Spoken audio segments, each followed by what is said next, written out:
Kasus mega korupsi di Pertamina yang mencapai angka mencengangkan 68,5 triliun rupiah, bahkan jika ditarik sejak 2018 bisa menembus 1.000 triliun rupiah, telah membuka mata publik tentang betapa sistematis dan mengguritanya praktik korupsi di Indonesia.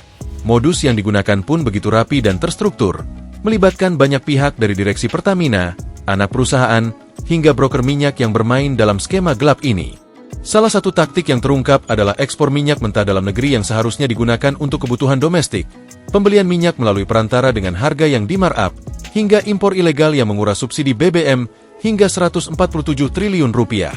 Lebih parah lagi, minyak oplosan pun masuk dalam permainan ini. Pertalite yang selama ini dikonsumsi rakyat ternyata merupakan hasil blending dari RON 90 dengan bahan bakar berkualitas rendah. Ini bukan sekadar pencurian uang negara, tapi juga pengkhianatan terhadap kepercayaan rakyat. Hari ini juga sedang banyak menjadi pembicaraan di masyarakat soal BBM kualitas Pertamax yang dimiliki oleh Pertamina itu buruk, Pak. Kalau kemarin kemudian setelah ada viral yang kasus sepeda motor macet itu, kemudian dari pihak Pertamina menyatakan setelah diuji oleh PIPB ternyata katanya itu bukan karena faktor Pertamax, tapi memang karena faktor mobilnya yang memang tidak fit begitu. Tapi harapan kami Pertamina, Pak Simon juga tidak bisa percaya begitu saja terhadap bawaan Bapak. Masa sih jutaan rakyat Indonesia kalau saya scroll di TikTok itu, Pak, itu mengatakan hampir yang bahasanya sama. Salah satunya mereka bilang apa, Pak, ketika saya ambil garis benang merahnya, ternyata hampir semua mengatakan bahwa kualitas Pertamax ini ketika orang isi Pertamax milik Pertamina ini, Pak, motornya berbet, Pak, yang kemudian lama-lama motornya macet dan rusak. Dan ini bukan 1-2 orang, Pak, ribuan. Kami minta kepada Pak Dirut, Pak Simon, di rapat berikutnya Bapak sudah menyampaikan kepada kami paparan soal ini sejujur-jujurnya. Dan kami minta tindak lanjutin itu, Pak. Jangan didiamkan itu masyarakatnya di media sosial itu, Pak. Maka harapan kami kalau memang Pertamina ini sudah tidak bisa menghadirkan BBM yang murah, tidak bisa menghadirkan BBM yang berkualitas, bubarkan saja sudah, Pak. Kasih Petronas sudah masuk ke bangsa kita untuk bagian menghadirkan BBM murah. Buat apa kita bicara soal kedaulatan energi, tapi kemudian rakyat kita harus dijerat dengan harga BBM yang mahal, harus ditipu dengan diberikan BBM yang tidak berkualitas. Fakta bahwa RUU perampasan aset masih mandek di DPR menimbulkan tanda tanya besar. RUU ini seharusnya menjadi senjata ampuh untuk menghabisi korupsi dengan cara menyita seluruh aset yang berasal dari tindak pidana korupsi, tidak peduli apakah pelaku sudah bebas atau belum.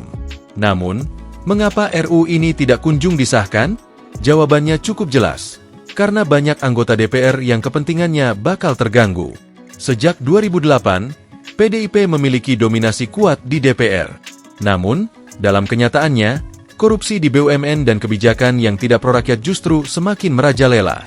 Ketua Komisi 3 DPR, Bambang Pacul dari PDIP, pernah mengungkapkan bahwa di DPR, hanya kebijakan yang mendapat restu dari ketua partai yang bisa berjalan. Jika PDIP dan partai besar lain benar-benar serius dalam memberantas korupsi, mengapa mereka tidak segera mengesahkan RUU perampasan aset? Presiden Joko Widodo sendiri sudah berulang kali menyindir DPR terkait lambannya pengesahan RUU ini. Namun, sebagai petugas partai, Jokowi tidak memiliki kuasa penuh untuk mengontrol kebijakan di parlemen. Kewenangan sejati ada di tangan ketua partai, termasuk Megawati Soekarno Putri. Jika memang ada niat politik yang kuat, RUU ini bisa disahkan dalam waktu singkat. Namun, kenyataannya, tidak ada langkah konkret yang menunjukkan keseriusan dalam memberantas korupsi. Kenapa sampai hari ini DPR tidak mengesahkan undang-undang perampasan aset untuk memiskinkan? Karena yang paling ditakuti oleh koruptor adalah memiskinkan. Dia kan berusaha untuk kaya dengan korup karena dia takut miskin kan? Balikin aja dia untuk dimiskinkan. Dan lakukan pembuktian terbalik. Dari mana uang kamu? Sampai hari ini di Indonesia belum ada peraturan perundang-undangan tentang pembuktian terbalik misalnya. Sulit memberantas korupsi itu. Tolong melalui Pak Bambang Pacul, Pak, tolong Pak, undang-undang perampasan aset tolong didukung, Pak. Pak Mahfud tanya pada kita, tolong dong undang-undang perampasan aset dijalanin. Republik di sini ini gampang, Pak, saya ini. Lobbynya jangan di sini, Pak. Ini Korea ini semua nurut bosnya masing-masing. Di sini boleh ngomong kalah, Pak.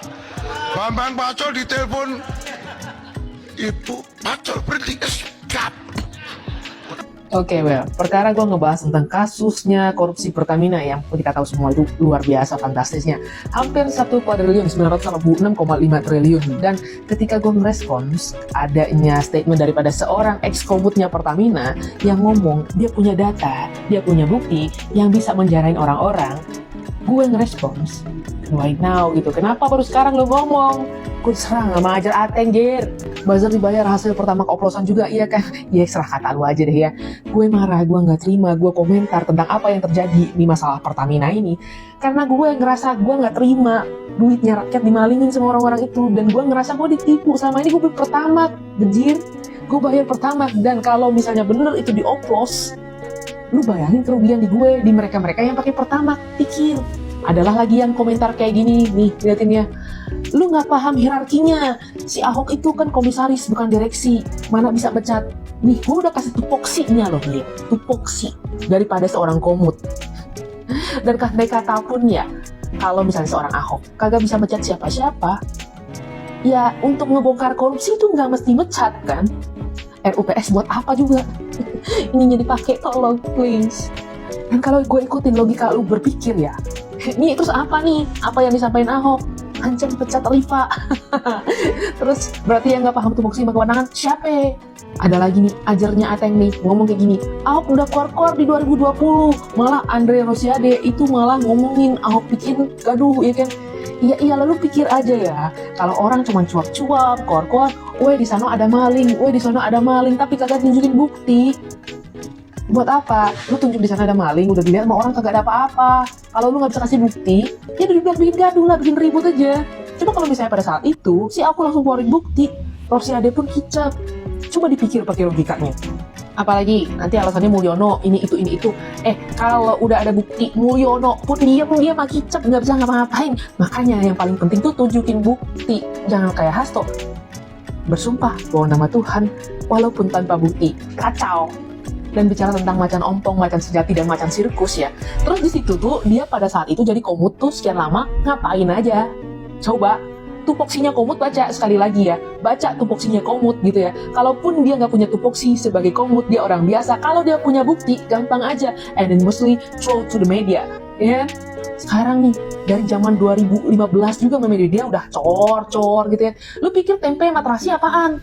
Dan gue juga mau komen kayak gini nih, seorang Ahok itu mundur dari Pertamina karena udah gak ada kecocokan di dalam Pertamina, udah tahu bobroknya Pertamina dan gak bisa ngatasin bla bla bla bla bla. Intinya si Ahok keluar karena udah gak sejalan dengan idealisme ataupun apapun yang terjadi di Pertamina. Buka mata, please lihat rekam jejaknya. Kita semua tuh tahu bahwa seorang Basuki Cahayapurnama mundur dari Pertamina, mundur jadi komisarisnya Pertamina atas perintah Mama, dan itu diafirmasi oleh mereka berdua karena mereka beda pilihan politik. Karena Ahok itu pro sama Pak Ganjar dan Pak Mahfud. Udah, kalau mau lihat lagi tuh banyak rekam jejaknya. Dan dalam hal ini, kalau lu pikir gue nggak suka sama Ahok, gue akan mojokin Ahok karena dia PDIP, lu salah bro. Kalau memang seorang Ahok punya bukti, gue dukung. Dukung kenapa? Karena kita nih para rakyat, uangnya dimaling, kita ditipu sama orang-orang yang di sana itu yang kurang ajar tuh ngoplos ini itu. Dan kalau memang dia bisa membuktikan dan membuat orang-orang yang punya ulah tadi itu dapat hukuman setimpal, ya gue dukung lah. Tapi kalau cuman ngomong doang, keluarin urat, bikin ribut sana sini, ngapain? Dan pertanyaan gue satu lagi, kenapa baru sekarang gitu loh, setelah udah ditangkap sama Kejaksaan Agung? Dulu kemana aja? Kenapa kalau misalnya dia udah tahu dari zaman Bahola ada orang korupsi, dibiarin? Dan karena dia ngebiarin itu, negara rugi sampai 1 kuadriliun. Pahamin tuh ya, ini diasah. Please, makan protein lebih, kurangin karbo, kebanyakan para karbo.